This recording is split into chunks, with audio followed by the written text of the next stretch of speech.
Good morning, guys. I'm Maggie, and welcome back to my happy place here at Bramble Blossom. I'm gonna try not to blind you with the sun. I had really hoped to get out here to do this earlier, but had some other things I needed to take care of first.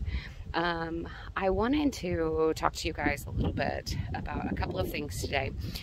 One is my fruit trees and what I have going on here. I don't know that if I've mentioned this previously or not, but we live on like a sixth of an acre, more or less, in town. We don't have just a whole ton of space. And I really wanted to have some fruit trees and wasn't really sure how I was going to do that, given that dwarf trees tend to not be quite as hardy as like standard root stock. And then I read a book last winter called Grow a Little Fruit Tree. And it completely changed how I approached the idea of growing fruit trees. And you guys, when I turn the camera around to show you this, you're going to look at this and be like, "That there's no way that's going to work." But apparently it will. So I have a lot of work to do out here. And when I come out to prune, at some point I may make a video of that, or at least show some before and after kind of stuff. But this is my little mini orchard. And what I did is when I put the trees in the ground, I cut off about the top 2/3. And so, some of these are quite a bit bigger than some of the others because they've been in the ground a couple of years, but you cut the tops off of them pretty significantly. And then the crotch, so to speak, of the tree is never going to be any taller than about my knees. And this, let's see, this is one of my pears. It's clearly taller than me at this point, but and that's what I'm talking about. I do need to prune some of this off. But basically, what I will do is I will keep the top of this, when I come out to prune, I will keep the top of this so that I can reach the top of it. So I need to cut, I don't know, 1.5 feet off of the top of there.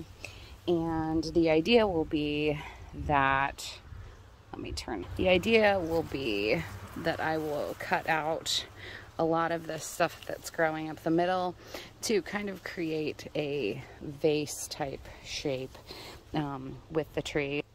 And so in that I have 2 pears, 2 plums, 2 apples, 2 cherries, 2 peaches, and over on the other side over here I have a couple of hazelnut shrubs.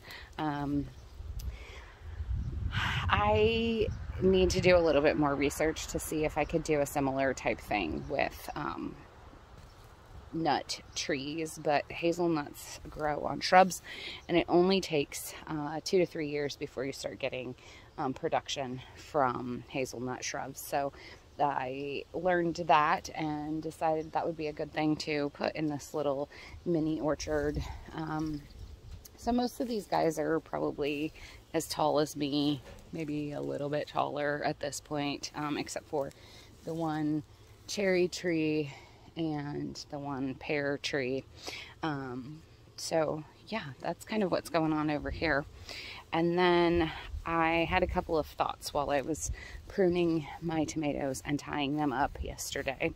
So I'm going to walk back over here so we can talk tomatoes for another minute. I know I talked to you guys a little bit about what I do last week, but I wanted to show you guys an example of a couple of things. So I talked last week about doing the single stem and pruning my tomatoes pretty aggressively so there's a single stem, and I came across an example yesterday of when that doesn't happen, and I wanted to show you guys that. So this particular guy here is a cherry variety, and if you look right there, oh, can we focus? Yes. So This probably was a sucker, probably, but I'm not entirely certain. So I've got 2 stems here, and I am just going to leave that be. And I tied them up, tied each side up. Obviously, if I didn't catch whichever one of those was a sucker first, and I'm not entirely certain which one was the main stem, and so I didn't want to cut either of those off. So that's an example of when I would not do that. And then I wanted to talk to you guys about over here, and I can't believe I didn't say something about this particular tomato plant last week, because it is probably the thing that I'm most excited about. It is called a giant crimson, and it has been virtually extinct since like the 40s. And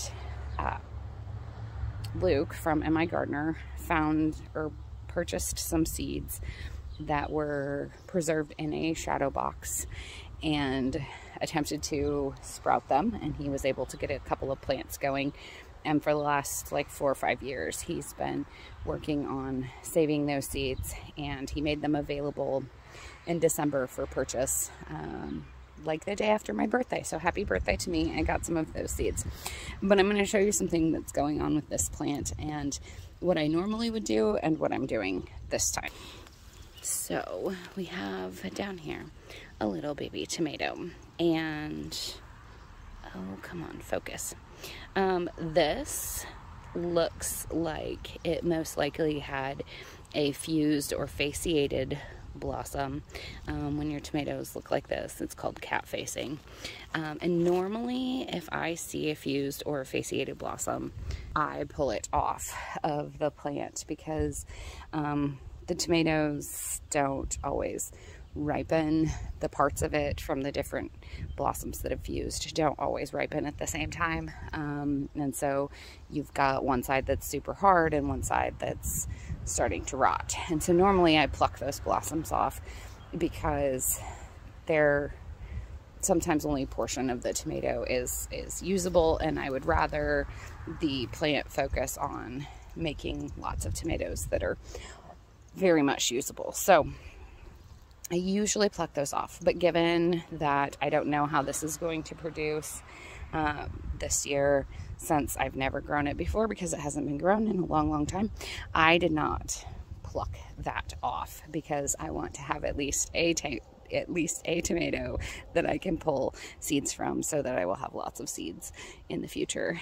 And because they are very rare, and because they're rare, they're a little bit more expensive. But I have an example here on this plant of what a fused blossom looks like, or fasciated blossom looks like. You can see it's kind of very large and kind of funny looking. It doesn't look like this, right? So that's a fasciated blossom. So I am going to pull that off of there. Ta-da! So that way this plant will focus on growing the tomatoes that are kind of normal sized and shaped and equally pollinated. So those were a couple of things that I wanted to talk about today. I wanted to show you my fruit trees, and I also realized when I did the video, the garden tour video last week, I started to say that I needed to, when I was talking about the suckers, that I needed to do something, and then I got excited when I saw a baby tomato, and I didn't finish that sentence. So if I have suckers that get too large to just kind of pinch off, then I go and get some pruning shears and snip them off so I don't do damage to the plant. I also realized that I didn't show you guys all of the things when I was doing my garden tour, and it got very long, and so I didn't want to add any more to it. So that's why I wanted to talk to you guys a little bit about the trees, and then I wanted to show you guys my grapevines as well. So we're gonna head that direction, and hopefully I can see over here. So I will start at the more established end here. Here I have a Concord grape, and I do have grapes this year. This is the first year that I have grapes on this vine. I have lots of them hidden up underneath here. I put this vine in 2 years ago, so it's gotten pretty large, and it is starting to move over to the cattle panel trellis next door. And I have to keep twisting it back towards itself because I put in this year another Concord, and I put in, let's see which one this is. Oh, sorry. This one is a Reliance, and I believe it's a red, if I'm not mistaken. And then down here, this is a Hemrod. If that's a Reliance, then that makes this a Hemrod. It is, I think that one's the white one. And then I have a couple of volunteer tomato plants. Those are the drying tomatoes that I talked to you guys about, the Principe Borges, or however you say it. And then down here, it looks like the Japanese beetles have been going to town on this one. This is a St. Croix. It is, yes, look, there's a Japanese beetle. I just knocked him off. It's a St. Croix. It is a wine grape, but it can also be used as a table grape. So I put the second Concord, the Hemrod, the Reliance, and the St. Croix in this year. The Concord, Reliance, and Hemrod that I put in, all 4 of them that I put in this year came from Indiana Berry. And those, that was like the all color table grape collection or something like that. I do like buying the collections. You get a lot of variety there, and usually when you buy the collections, you do save a little bit of money that way. In terms of the trees, I got a couple of them from a greenhouse near me that gets them from a nursery in New York or New Jersey. A lot of them I ordered from the National Arbor Day Foundation. The peaches, the plums, the pears, one of the cherries, and the hazelnuts all came from there. And then I did buy one of my apple trees from a big box store. I don't necessarily encourage that, but it was bare root when I bought it, and that is one thing that I would encourage.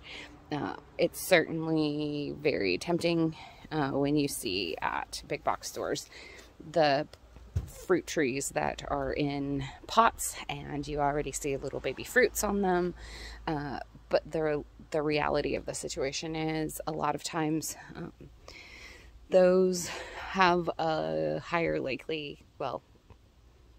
there's a likelihood that they've become root bound, and they're not going to grow as well for you. So it takes some patience, and I encourage you to have patience when you buy bare root, because they're going to be smaller, they're going to be younger, and they're not going to produce for a couple of years, but it's going to be worth it in the overall health of your tree in the long run to do bare root. So if you're thinking about doing fruit trees, even if you don't have a lot of space, it's possible.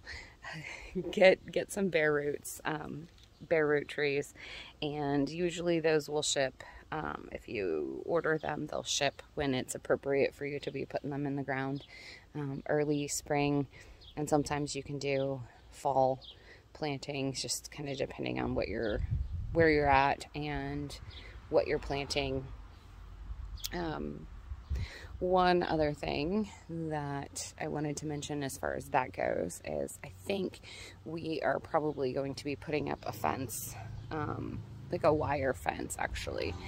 It wasn't exactly what I wanted to do. I really kind of wanted to do a privacy fence, but I think we're going to be putting up a wire fence. And what I am really hoping to be able to do is, I'm going to probably say it wrong, but espalier some trees on the wire fence. And that, when I try to explain it, it's going to sound silly and probably not make much sense. But basically what you do is you plant the tree against a fence, and then you train the branches to follow the fence line. So it's a flat tree, essentially. I know there are some nurseries that are kind of moving towards that. There's one here that a friend of mine was telling me about not too long ago, but I don't remember the name of it. But that's another way that you can potentially utilize a lack of space and still have fruit trees. So hopefully once we get that put together and I get some more trees ordered, I can show you guys what that looks like and show you the progress as we move along there. We really are trying to use every little bit of space that we have here to grow our own food.